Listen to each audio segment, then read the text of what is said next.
International energy agency ಅಂತ ಒಂದು ಸಂಸ್ಥೆ ಇದೆ. ಅಂತಾರಾಷ್ಟ್ರೀಯ ಇಂಧನ ಏಜೆನ್ಸಿ ಅಂತ, international energy agency. Okay sir, ಒಂದು ನೋಡಿ, ಸಾಕಷ್ಟು ಅಂತಾರಾಷ್ಟ್ರೀಯ ಸಂಸ್ಥೆಗಳು ನ್ಯೂಸಲ್ಲಿ ಇದ್ದೇ ಇರ್ತವೆ, ಇಂಟರ್ನ್ಯಾಷನಲ್ ಆರ್ಗನೈಸೇಷನ್ಸ್. ಹಾಗಾದರೆ ಇಂಟರ್ನ್ಯಾಷನಲ್ ಆರ್ಗನೈಸೇಷನ್ಸ್ ಓದಬೇಕಾದ್ರೆ ಹೆಂಗೆ ಓದಬೇಕು? ಸ್ಟ್ರಕ್ಚರ್ ಬರೀ ಅಂತಾರಾಷ್ಟ್ರೀಯ ಸಂಸ್ಥೆಗಳು, ಇಂಟರ್ನ್ಯಾಷನಲ್ ಆರ್ಗನೈಸೇಷನ್. ಫಾಸ್ಟಾಗಿ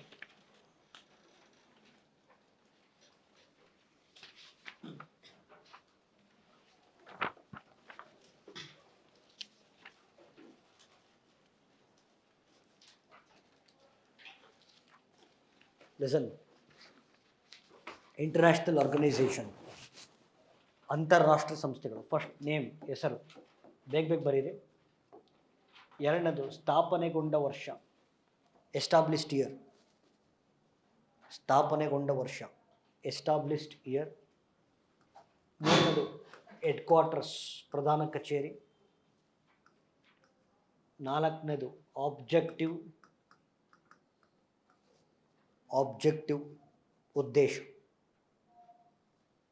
ಉದ್ದೇಶ. ಮೆಂಬರ್ ಕಂಟ್ರೀಸ್, ಸದಸ್ಯ ರಾಷ್ಟ್ರಗಳು. ಬ್ರ್ಯಾಕೆಟಲ್ಲಿ ಬೇಕಾದ್ರೆ ನೀವು ರೀಸೆಂಟ್ಲಿ ಆ್ಯಡೆಡ್, ಇತ್ತೀಚಿನ ಸೇರ್ಪಡೆ, ಅದು ಕೇಳ್ತಾನೆ. ರೀಸೆಂಟ್ಲಿ ಆ್ಯಡೆಡ್, ಇತ್ತೀಚಿನ ಸೇರ್ಪಡೆ. ಆರನೇದು ಇಂಡಿಯಾಸ್ ಮೆಂಬರ್ಶಿಪ್, ಭಾರತದ ಸದಸ್ಯತ್ವ. ಆಯಿತಾ? ಮತ್ತು ನಾನು ಇವತ್ತು ಹೇಳ್ತಾ ಇದ್ದೀನಿ ಕೇಳ್ರಿ, IEA ಗ್ಯಾರಂಟಿ ಕ್ವಶನ್ ಆಗುತ್ತೆ. ಬಿಕಾಸ್ ಇದು ಯಾವುದು ಯುದ್ಧ ಆದಮೇಲೆ, ಇರಾನ್ ಇಸ್ರೇಲ್ ವಾರ್ ಆದಮೇಲೆ, ನೋಡಿದ್ರೆ ಇಲ್ಲ ನನ್ನ ಕ್ಲಾಸ್? ನೋಡಿದ್ರೆ ಇಲ್ಲ? ಯಾರು ಕ್ಲಾಸ್ ಮಿಸ್ ಮಾಡ್ಕೊಂಡಿದ್ರೆ ಯೂಟ್ಯೂಬಲ್ಲಿ ಐತೆ ಎಲ್ಲ. ಯಾಕೆ ಇಲ್ಲಿ ಕಾಣಿಸ್ತಾನೆ ಇಲ್ಲ ಗುರು? ಯಾಕೆ ಹಿಂದೆ ಹೋಗಿದ್ಯಾ? ನೀನು ಕಾಣಿಸ್ತಾ ಇಲ್ಲ ಪಜಿ, ನೀನು ಇಲ್ಲೆಲ್ಲರೂ ಕೂತ್ಕೊಂಡು ಹೊಡಿಬೇಡ ಗುರು. ಆಯ್ತು ಹೇಳಿ. ಓಕೆ, ಫಸ್ಟ್ ಆಫ್ ಆಲ್ ಆಯ್ತು, ಕೇಳಿಸ್ಕಡೆ. ಸರಿ, ಈಗ ಈ ಸ್ಟ್ರಕ್ಚರ್ ಇರಲಿ, ಈ ಸ್ಟ್ರಕ್ಚರ್ ಪ್ರಕಾರನೇ ಹೋಗೋಣ. ಲೆಸನ್ ತುಂಬ ಇಂಪಾರ್ಟೆಂಟ್ ಇದೆ. ಇದು 3-4 ಟಾಪಿಕ್ ಇಂಟರ್ಲಿಂಕ್ ಆಗ್ತವೆ. ಕ್ಲೀನಾಗಿ ಕೇಳಿಸ್ಕೊಂಡ್ರೆ ಇದೆಲ್ಲ ಈಸಿ ಆಗುತ್ತೆ, ಮನೆಗೆ ಹೋಗೋದಕ್ಕೆ ಈಸಿ ಆಗುತ್ತೆ. ನೀವು ಇಂಟರ್ನ್ಯಾಷನಲ್ ಎನರ್ಜಿ ಏಜೆನ್ಸಿ ಅಂತ ಇದು ಯಾಕೆ ನಡೀತು ಅಂತಂದರೆ, ಸರ್ 1973ನಲ್ಲಿ, ಓಕೆ, 1973ನಲ್ಲಿ ತೈಲ ಸಂಘರ್ಷ ಉಂಟಾಗುತ್ತೆ. ಏನು ತೈಲ ಸಂಘರ್ಷ? ಗಲ್ಫ್ ದೇಶಗಳು ಗೊತ್ತಲ್ವ ನಿಮಗೆ? ಹೆಸರು? ಓಕೆ, ಗಲ್ಫ್ ದೇಶಗಳು ಏನಕ್ಕೆ ಹೆಸರುವಾಸಿ? ತೈಲವನ್ನು ರಫ್ತು ಮಾಡುತ್ತವೆ. ಓಕೆ, ಈ ಗಲ್ಫ್ ದೇಶಗಳೇನು ಮಾಡ್ತವೆ? ಅದರಲ್ಲೂ ಒಪೆಕ್ ಅಂತ ಇದೆ, ಗೊತ್ತಲ್ಲ ನಿಮಗೆ? ಓಕೆ, ಒಪೆಕ್ ಅಂದ್ರೇನು? Organization for petroleum exporting countries ಅಂತ. ಓಕೆ,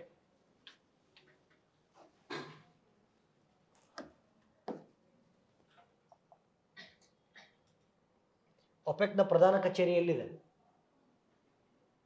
ಒಪೆಕ್ನ ಪ್ರಧಾನ ಕಚೇರಿ ಎಲ್ಲಿದೆಯಾ? ಆಸ್ಟ್ರಿಯಾದ ವಿಯೆನ್ನಾ. ಒಪೆಕ್ ಬೇರೆ, ಒಪೆಕ್ ಪ್ಲಸ್ ಬೇರೆ. ನೋಡಿಲ್ಲಿ, ಇಷ್ಟು ದೇಶಗಳು ಇಲ್ಲಿ. ಒಪೆಕ್ ಬೇರೆ, ಒಪೆಕ್ ಪ್ಲಸ್ ಬೇರೆ.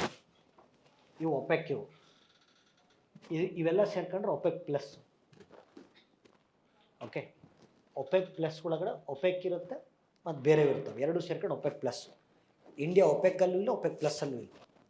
ಓಕೆ, ಈಗ ನಮಗೆ ಅಲ್ಲಿ ಗಲ್ಫ್ ದೇಶಗಳಲ್ಲಿ ಆಯಿಲ್ ಪ್ರಾಬ್ಲಮ್ ಆಗಿದೆಯಲ್ಲ, ಯಾರು ಕೊಡ್ತಾ ಇದ್ದಾರೆ ಆಯಿಲ್? ಇವಾಗ ನಮಗೆ Russia is A part of OPEC plus. Okay, ಈ ದೇಶಗಳು 1973ನಲ್ಲಿ ಏನು ಮಾಡ್ತವೆ ಅಂದರೆ, ಇದ್ದಕ್ಕಿದ್ದಂಗೆ ಆಯಿಲ್ ಎಕ್ಸ್ಪೋರ್ಟ್ ಮಾಡೋದನ್ನು ಸ್ಟಾಪ್ ಮಾಡಿದ್ರೆ ಪ್ರೈಸ್ ಏನಾಗುತ್ತೆ? ಅವಾಗ ಬಿಡೋದು. ಸ್ಟಾಪ್ ಮಾಡೋದು, ಪ್ರೈಸ್ ಜಾಸ್ತಿ ಮಾಡಿಸೋದು, ಬಿಡೋದು. ಇದನ್ನು 1973 ಆಯಿಲ್ ಕ್ರೈಸಿಸ್ ಅಂತ ಕರೀತೀವಿ. 1973 ತೈಲ ಸಂಘರ್ಷ. ಓಕೆ, ಈ ತೈಲ ಸಂಘರ್ಷಕ್ಕೆ ಪ್ರತ್ಯುತ್ತರವನ್ನು ಕೊಡಲಿಕ್ಕೋಸ್ಕರ, ಕೌಂಟ್ರ್ ಮಾಡಲಿಕ್ಕೋಸ್ಕರ 1974ರಲ್ಲಿ ಹುಟ್ಕೊಂಡಂಥ ಸಂಸ್ಥೆ IEA, to counter 1973 oil crisis. ಆಯಿತಾ? ಅಲ್ಲಿಗೆ ಅರ್ಥ ಮಾಡ್ಕೊಳ್ಳಿ, ಈ ಸಂಸ್ಥೆಯ ಉದ್ದೇಶನೇ ಗಲ್ಫ್ ದೇಶಗಳಿಗೆ ಕೌಂಟರ್ ಕೊಡಬೇಕು ಅಂತ. ಅಂದರೆ ಬೇಸಿಕಲಿ G7 ದೇಶಗಳು ಸೇರ್ಕೊಂಡು ಏನು ಹುಟ್ಟಾಕ್ತಾರೆ. ಉದ್ದೇಶ ಭಾಳ ಸಿಂಪಲ್ಲು, ಪೆಟ್ರೋಲು ಡೀಸಲು ಇಂಥವೆಲ್ಲ ಕಮ್ಮಿ ಮಾಡ್ಕೊಂಡು ರಿನ್ಯೂವೇಬಲ್ ಎನರ್ಜಿ ಪ್ರೋತ್ಸಾಹ ಮಾಡೋದು. ಅರ್ಥ ಆಗ್ತಿದೆಯಾ? ಸೊ ರಿನ್ಯೂವೇಬಲ್ ಎನರ್ಜಿ ಪ್ರೋತ್ಸಾಹ ಮಾಡೋದು, ಬಿಕಾಸ್ ಈ ಆಯಿಲ್ ಮೇಲೆ ಡಿಪೆಂಡ್ ಆದ್ರೆ ತಾನೇ problem. Yes or no? Okay. ಹಾಗೆ ಹೆಸರು ಇಂಟರ್ನ್ಯಾಷನಲ್ ಎನರ್ಜಿ ಏಜೆನ್ಸಿ. ಓಕೆ, ಸ್ಥಾಪನೆ ಆಗಿದ್ದು 1974 to counter oil crisis of 1973. ಆಯಿತಾ? ಸರಿ, ಈಗ ಟೋಟಲ್ಲು ಅಲ್ಲಿಗೆ ಹೆಡ್ ಕ್ವಾರ್ಟರ್ಸು, ಓಕೆ, ನೇಮ್ ಆಯಿತು, ವರ್ಷ ಆಯಿತು. ಮೂರನೇದೇನಿದೆ? ಪ್ರಧಾನ ಕಚೇರಿ ಪ್ಯಾರಿಸ್, ಫ್ರಾನ್ಸ್ನ ಪ್ಯಾರಿಸ್. ಆಯಿತಾ? ನೆಕ್ಸ್ಟ್ ಏನಿದೆ? ಉದ್ದೇಶ ಈಗ ತಾನೇ ಹೇಳಿದ್ದೀನಿ, ಪಳೆಯುಳಿಕೆ ಇಂಧನಗಳ ಮೇಲೆ ಅವಲಂಬನೆಯನ್ನು ಕಮ್ಮಿ ಮಾಡ್ತಾ ನವೀಕರಿಸಬಹುದಾದ ಇಂಧನಗಳನ್ನು ಉತ್ತೇಜಿಸುವುದು. ಓಕೆ, ಫಾಸಿಲ್ ಫ್ಯೂಯಲ್ಸ್ ಮೇಲೆ ಡಿಪೆಂಡೆನ್ಸಿ ಕಮ್ಮಿ ಮಾಡ್ಕೊಂಡು ರಿನ್ಯೂವೇಬಲ್ ಎನರ್ಜಿ ಪ್ರಮೋಟ್ ಮಾಡ್ತಾ ಹೋಗೋದು. ಓಕೆ, ಆಬ್ಜೆಕ್ಟಿವ್ ಆಯಿತು. ನೆಕ್ಸ್ಟ್ ಏನಿದೆ? Member countries. ಅಪ್ಪಾಜಿ ಇದ್ರಲ್ಲಿ ನೋಡಿ please observe here. Okay, member countries ಬಂದು 33, ಪ್ರೆಸೆಂಟಿಗೆ 33 ಇದ್ದಾವೆ. ಪ್ಲೀಸ್ ಕೇಳಿಸ್ಕೊಳ್ಳಿ, 33 ಇದ್ದಾವೆ. ರೀಸೆಂಟ್ ಕಂಟ್ರಿ ಆ್ಯಡ್ ಆಗಿರೋದು Colombia. Okay, so recent country Colombia.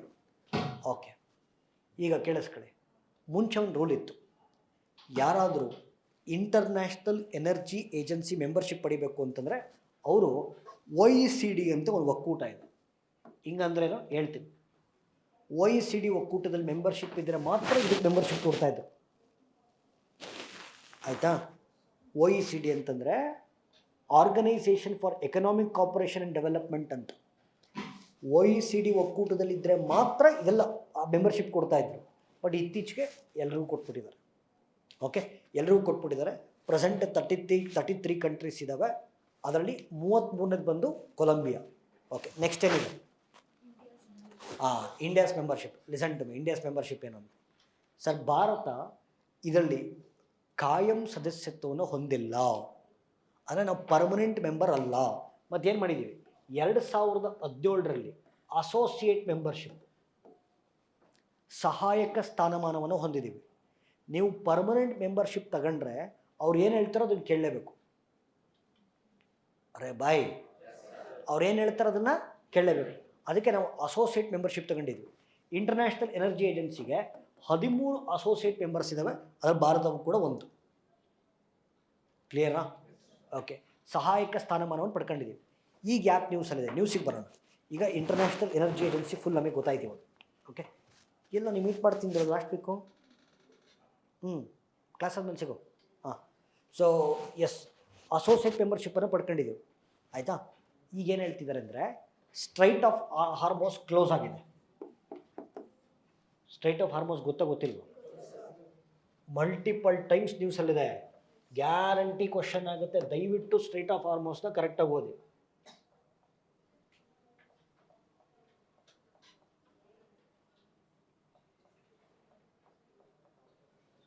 ನೋಡ್ರಿ ಇಲ್ಲಿ, ಈಗ ಹೇಳ್ರಿ, ಹಾರ್ಮೋಸ್ ಜಲಸಂಧಿ ಯಾವ 2 ಗಲ್ಫ್ಗಳನ್ನು ಸಂಪರ್ಕ ಮಾಡುತ್ತೆ?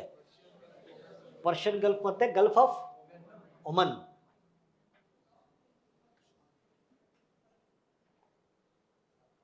ಇಲ್ಲಿ ಇದೆಯಾ? ಆ್ಯಕ್ಚುಲಿ ಇದು ಇಂಪಾರ್ಟೆಂಟ್ ಇತ್ತು, ಮ್ಯಾಪ್ ಸರಿ ಇಲ್ಲ. ನೋಡೋಣ ರೀ. ಅಪ್ಪಾಜಿ ಇಲ್ಲಿ ನೋಡಿದೆ, ಸ್ವಲ್ಪ ಮ್ಯಾಪಿಂಗ್ ಮಾಡ್ಬಿಡೋ ನನಗೆ ಸೈಕಲ್ ಗ್ಯಾಪನ್ನು. ಇದು ನೋಡ್ರಿ, ಇಲ್ಲಿ ಪರ್ಷಿಯನ್ ಗಲ್ಫು ಮತ್ತು ಇದು Gulf of ಒಮನ್ನು.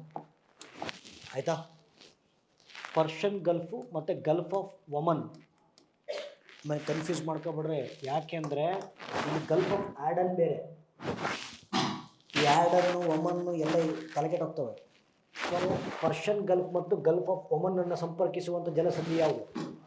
Straight of Hormuz. Okay, ಇಲ್ಲಿ ಬನ್ನಿ, ಅದು ಈ ಕಡೆ ಬನ್ನಿ. ಓಕೆ, ಈ ಕಡೆ ಮೆಡಿಟರೇನಿಯನ್ ಸಿ ಮತ್ತು ರೆಡ್ ಸಿಯನ್ನು ಸಂಪರ್ಕಿಸುವಂಥ ಕಾಲುವೆ ಸುಯೆಜ್ ಕೆನಾಲ್. ಓಕೆ,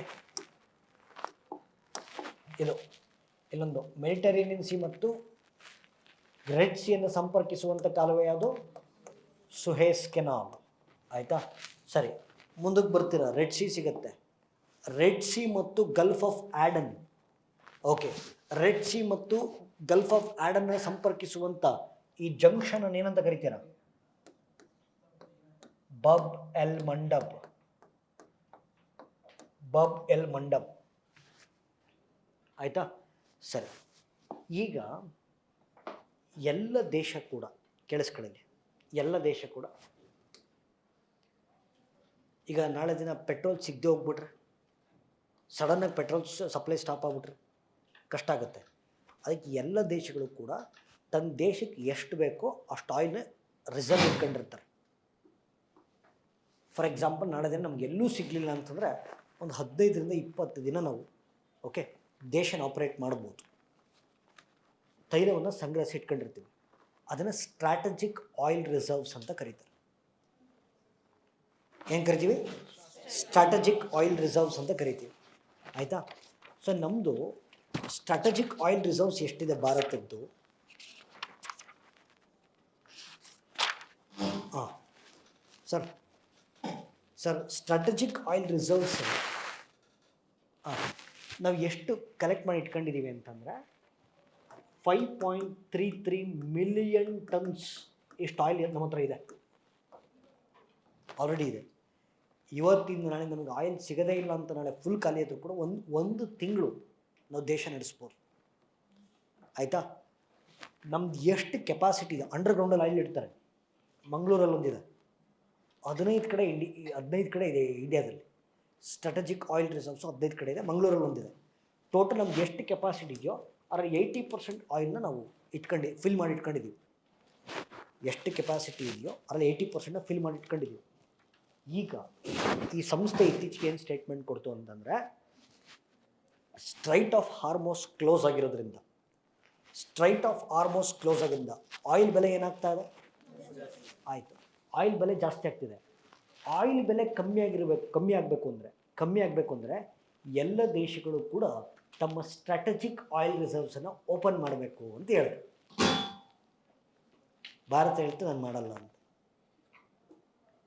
ನಾವೇನು ಇಟ್ಕೊಂಡಿದ್ದೀವಲ್ಲ ಶೇಖರಣೆ ಮಾಡಿ, ಅದನ್ನು ನಾನು ತೆಗಿಯಲ್ಲ ಅಂತ.